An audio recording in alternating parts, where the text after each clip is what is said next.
A paz do Senhor, eu quero deixar uma palavra de Deus para você, que se encontra em João capítulo 3, versículo 16, que diz assim: porque Deus amou o mundo de tal maneira que deu o seu Filho unigênito para que todo aquele que nele crê não pereça, mas tenha a vida eterna. Eu quero falar para você que o amor de Deus é para todos, mas não está em todos. O amor de Deus, ele está em Cristo Jesus.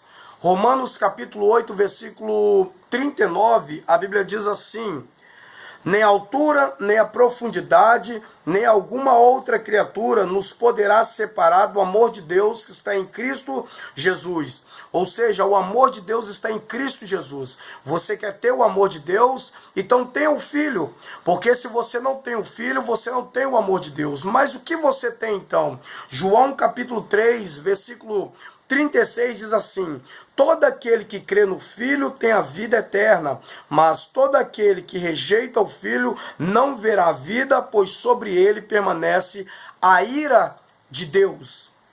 Então a Bíblia está falando que todo aquele que não tem o Filho, sobre ele permanece a ira de Deus. Mas João capítulo 3, versículo 16, ele está falando, porque Deus amou o mundo de tal maneira. Esse amou o mundo de tal maneira, irmão, não englobaliza, não está englobado somente os homens, não é isso? Está englobado toda a natureza de Deus. Romanos capítulo 8, do versículo 19 até o 22, fala que a natureza, que a criatura de Deus, ela geme para a libertação. Por quê? Porque no pecado de Adão e Eva, a natureza de Deus, ou seja, toda esta terra, ela foi condenada, ela foi amaldiçoada. Então, imediatamente, ela também geme para a libertação. Por isso que o texto de João, capítulo 3, versículo 16, fala: porque Deus amou o mundo de tal maneira que deu o seu Filho unigênito para todo aquele que nele crê. Opa, Deus amou o mundo, mas também para o homem ele deu uma condição: se você crê, não é isso? Você crê, se você crê. Agora, o ímpio ele não crê. E eu não estou falando crer de acreditar que Jesus Cristo é o Filho de Deus, mas sim de acreditar, de fazer a vontade de Deus.